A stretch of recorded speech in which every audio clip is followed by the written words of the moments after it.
Welcome to Burlap Teachers. Enjoy the video. You start by confirming you have edit permissions and ownership. Otherwise, you can't change the name. Next, open the QR platform dashboard or mobile app and find the specific QR entry. Use search or filters to save time.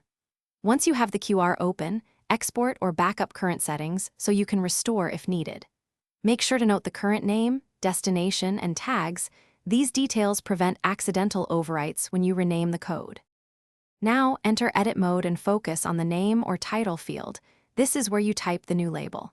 You should also update tags and internal notes so analytics and team members recognize the change.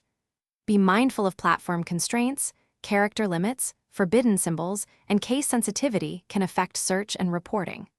Once edited, preview any public display or landing page to ensure the label displays correctly. Save changes and watch for immediate confirmation messages from the platform.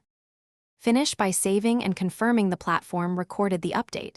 Check version history so you can revert if required. Then test.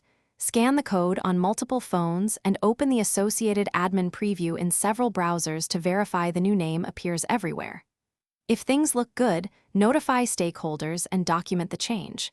If the name doesn't update, clear browser and app cache, re-login, and review permission or audit log.